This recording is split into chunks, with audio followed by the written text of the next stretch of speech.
Le ciel belge est menaçant. Sur la grande place d'Ypres, les coureurs ont le masque. Ils redoutent cette étape. Il y a la chaussée glissante et ces 15 km de pavés qui les attendent. Le risque de chute et de crevaison est élevé. Tout le monde est prêt et est conscient que ça va être une journée assez éprouvante physiquement et mentalement. Qu'est-ce qui s'est dit dans le bus? C'est quoi les consignes du jour? Déjà éviter les grosses chutes si c'est possible, pas prendre de risques inconsidérables. Et puis voilà, finir le tour ce soir. En plus c'est dans de la pluie, donc il va falloir avoir le bon gonflage pour éviter justement les glissades. Il ne faut pas que ça soit trop gonflé pour éviter les glissades, c'est ça? Ouais, voilà.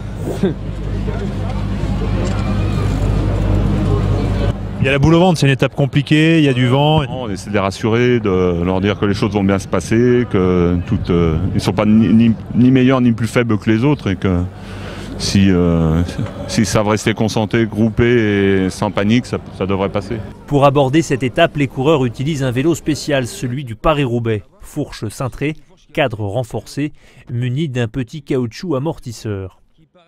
C'est des bijoux de technologie, combien ça coûte? Voilà, vous avoisinez les 8-9 000 euros, quoi, équipé comme Lila, quoi. Donc ouais, ça fait un prix, ouais, ça fait un prix. C'est pas à la portée de toutes les bourses? Non, non, c'est clair.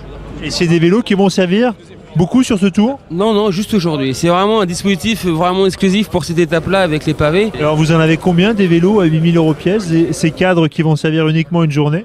Bah là, on en a un pour chaque coureur, plus pour nos leaders, un deuxième. Donc il y a 11 vélos aujourd'hui, là, comme celui-ci, mais tous les autres sont au même prix à peu près. Donc, Bref, sous nos yeux, il y a une petite fortune. Ouais, tout à fait. Dans la voiture suiveuse, Yvon est tendu. Première avarie, il faut réparer ce vélo d'un équipier au plus vite.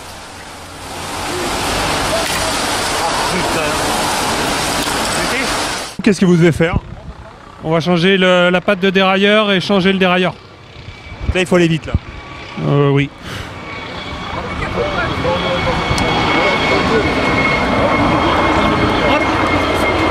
Qu'est-ce qui est compliqué?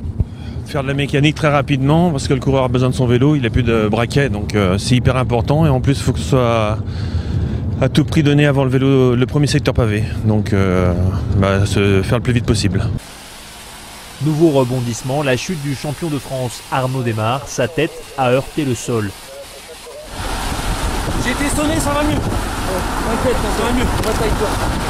Donc là, Yvon, vous essayez de ramener Arnaud Démare dans le peloton, c'est ça? Oh, dans le peloton, non, dans un groupe étau pour qu'il puisse finir la journée tranquille, quoi. Enfin, tranquille. C'est pas une étape de tourpeau, hein? Non, c'est hyper stressant, c'est hyper compliqué, là. C'est fini. Ouais. Il m'a fallu 10 minutes pour récupérer. Mission accomplie, le sprinter de l'équipe a retrouvé ses esprits et le sourire. Mais les pavés n'autorisent aucun relâchement. Jusqu'au bout, le stress domine. Après 3h30 d'une course haletante, l'équipe est contente, elle a limité la casse et préservé les chances de son leader, Thibaut Pinot. Ouais, on s'en sort plutôt bien, tous les coureurs sont rentrés. On a eu un peu de casse avec des chutes, mais sans trop de gravité a priori. Donc c'est plutôt une bonne nouvelle. Et puis Thibaut Pinot n'a pas hypothéqué un potentiel bon classement général, donc on s'en sort bien. On aurait signé ce matin pour ça. Donc c'est plutôt une bonne nouvelle pour l'équipe qui est en bon ordre de marche pour la suite de la course. Ouais, ça va. Pour l'instant, ça va. Une prudence de mise, après les pavés, d'autres épreuves se profilent, les Vosges, les Alpes, puis les Pyrénées. Le tour ne fait que commencer.